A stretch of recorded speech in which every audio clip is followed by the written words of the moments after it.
Hello. This side Rossby. Welcome back to my channel जहां मिलता है मोटिवेशन, लर्निंग और एक नई सोच। Let's grow together and let's become the best version of yourself. So yes, if you are also preparing for CSIR Net Life Sciences, then you will relate to this blog। तो आज का ये जो blog है मैं शुरू कर रही हूँ शाम से। अभी 7 बजा है, तो ये अभी शाम से मैं स्टार्ट कर रही हूँ क्योंकि इसलिए आज का दिन तो काफ़ी प्रोडक्टिव था, लेकिन मैं आज कुछ शूट नहीं कर पाई क्योंकि इसलिए दिन प्रोडक्टिव था, इसी वजह से शूट नहीं कर पाई। तो अभी ये वाला जो है मैंने तीनों स्लॉट किए हैं। अभी मैं ये ब्लॉग कंटिन्यू कर रही हूँ शाम से, मतलब रात वाले ब्लॉग, जो रात वाला स्लॉट है 9 से 10, 10 से 11, उसमें वहाँ से ये कंटिन्यू करूँगी ये वाला ब्लॉग। तो यस, ये ब्लॉग भी बहुत ज़्यादा प्रोडक्टिव होने वाला है। Stay tune. तो फिर मैंने स्टार्ट किया 9 to 10 वाला स्लॉट एंड और ये लास्ट स्लॉट होता है। वैसे जब मेरा ऑफ होता है तब मैं सिर्फ 2 स्लॉट करती हूँ एंड यूजली अनटिल अनलेस कोई इमरजेंसी या कोई अर्जेंट ना हो तभी मैं 2 स्लॉट कर पाती हूँ। कभी कभी एक भी स्लॉट हो जाता है एंड जब मेरा ऑफ नहीं होता है, आई मीन जैसे कि जो लोग मेरे ब्लॉग्स देख चुके हैं उनको पता होगा कि मैं जॉब करती हूँ एंड ऑफ कोर्स उतना टाइम तो रहता नहीं है जॉब के साथ, तो फिर 1 स्लॉट या 2 स्लॉट ही हो पाता है एंड तो जब मेरा ऑफ होता है लाइक संडेज़ या कोई फेस्टिवल हॉलीडेज़ होता है तब मैं 3 स्लॉट्स में पढ़ती हूँ। और वैसे तो 2 स्लॉट्स तो कम से कम करती ही हूँ, लाइक 3 से 4 एंड 3 से 4, 4 से 5 एंड देन 9 से 10 एंड 10 से 11 ये वाला रहता है। और जब छुट्टी होती है तो मुझे सुबह का टाइम भी मिल जाता है, तो 2 से 3 घंटे का स्लॉट मॉर्निंग में कर लेती हूँ।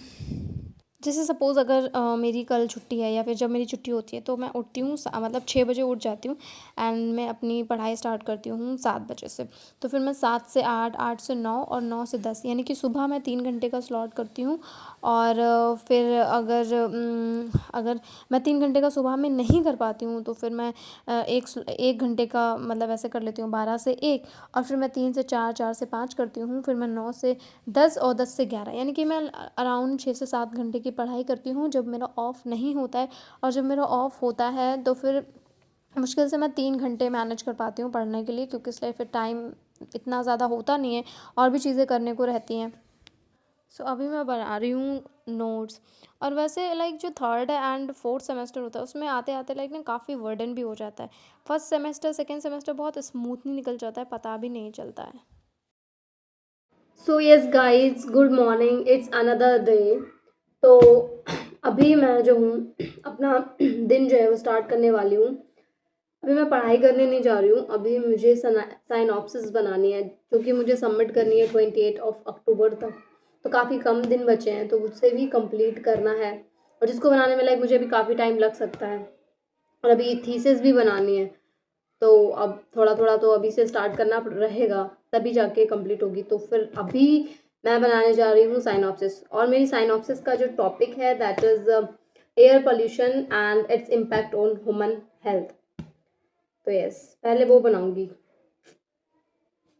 साइनॉप्सिस बनाने से पहले मैंने पढ़ा न्यूज़पेपर एंड जो लोग मेरी तरह एमएससी में हैं, आई मीन एमएससी परस्यू कर रहे हैं और 3rd सेमेस्टर में आ चुके हैं, तो अब तक उनको भी साइनॉप्सिस का टॉपिक मिल चुका होगा और वो लोग रिलेट कर पाएंगे मेरी इस बात से। आई मीन वो लोग 100% सहमत होंगे कि साइनॉप्सिस कितना लाइक बड़ा हेडेक है, कितना हेडेक का काम है। अभी right now I am feeling so regret about what, like अभी मैं सो के उठी हूँ अराउंड 5, ठीक है, 5 क्या, मैं पूरे 5 पे ही उठी थी अराउंड ऐसे करके 4:50 और 4:55 पे ऐसे उठी थी सो के।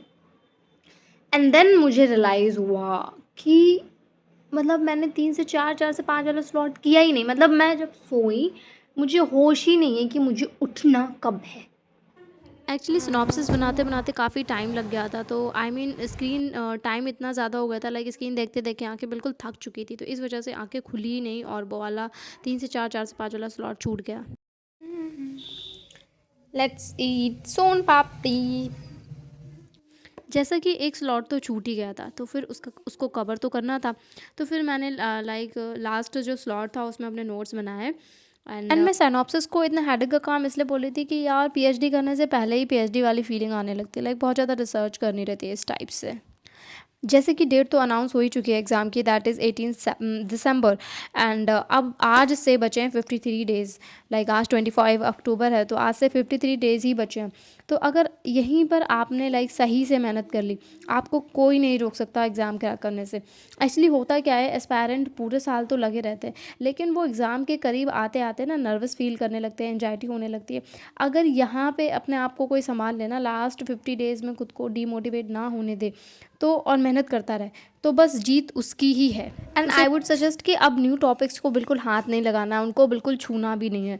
आपको बस रिवाइज़ करना है, आपने जितना पढ़ा है आपको बस वही रिवाइज़ करना है। पीवाईक्यू सॉल्व करने हैं, आप जितने ज़्यादा पीवाईक्यू सॉल्व कर सकते हो आप करो। पीवाईक्यू सॉल्व करने से आपकी स्पीड भी इम्प्रूव होगी।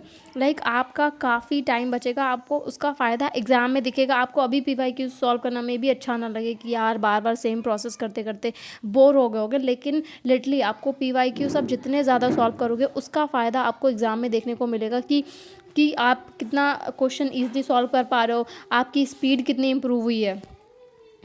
बस आपको इन लास्ट 50 डेज़ में खुद को डिमोटिवेट फ़ील होने नहीं देना है, खुद को मोटिवेटेड फ़ील कराना है। अगर आप इन लास्ट 50 डेज़ में सही से मेहनत कर लेते हो, इन लास्ट 50 डेज़ को सही से यूटिलाइज़ कर लेते हो, तो यकीन मानो आपको कोई नहीं रोक सकता आपका सपना पूरा करने से।